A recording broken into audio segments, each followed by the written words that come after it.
What is the difference between vegetarianism and veganism?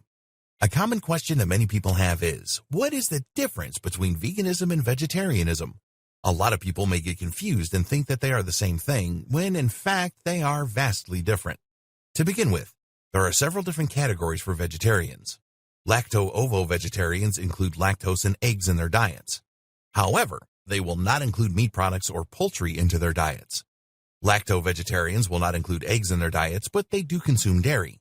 They also prefer not to eat other animal products.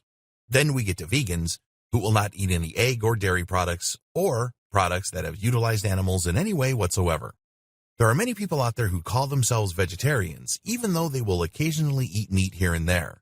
Some may not consider eating seafood to be a meat, so if you are going vegan, you may find that you get the question, do you eat fish, a lot. Just do your best to be polite when discussing your diet choices. Many people are unfamiliar with the vegan lifestyle, and the more compassion you show to them for being curious, the more likely you will be to receive compassion in return. Isn't that what going vegan is all about? A lot of people don't know the difference between vegans and vegetarians, so rather than asking if a food is vegan, which may cause people to answer in the mindset of, no, there isn't any chunks of meat in this, versus, no, there are no animals or animal byproducts present in this dish. That can cause some strife, not just for the vegan, but for the person who is attempting to be hospitable. Sometimes it's just easier to say that while you appreciate the good intentions, you're going to be providing your own foods at certain social gatherings or events. That way, there's no mistaking what it is that you are putting into your body. A person who thinks a vegan diet and a lacto-ovo vegetarian diet are the same thing can easily violate a vegan's boundaries by feeding them things that may have cheese or dairy in it, because they misunderstand the meanings of the words or they simply haven't looked into it well enough. What is a lacto-ovo vegetarian, you may ask? A lacto-ovo vegetarian is someone who does not eat meat, but who does eat animal byproducts such as cheese and eggs. They have not cut out dairy from their diets the way a vegan would. It's an easy mistake to make, especially for those who are uninformed. There are other types of vegetarians as well. Some are called ovo-vegetarians, and they eat only eggs and non-meat products. Lacto-vegetarians don't eat meat or any eggs or egg products.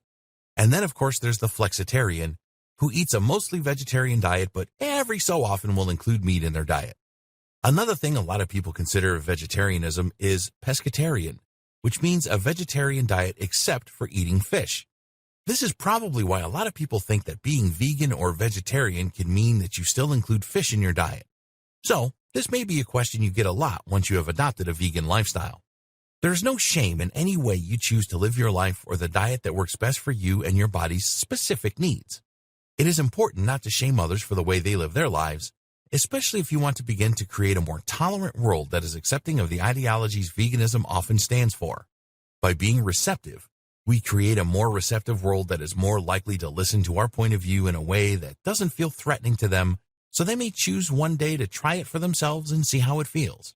Even just a single meatless Monday can be a huge step in helping to eliminate needless suffering in animals. That isn't to say that you have to associate with people who make you feel ashamed to live the way you choose to live and for the way you eat. Treat others as you wish to be treated. And just as no vegan wants to be in the position of the suffering animals, neither do they want to be in a toxic atmosphere where people are making them feel ashamed for the choices they make. If you find that you are in a toxic environment, then you would do well to find a way out as quickly as possible so you may begin to live your life in a healthier way. Once you have decided what label best fits you in terms of your diet, it will be easier for you to explain what your diet is like to those who matter the most to you. Once they understand your specific limitations, then there is a high chance they will do everything in their power to accommodate you, which can be a great thing. Now that we have cleared up the difference between vegetarianism and veganism, let's move on to applying it to our lives.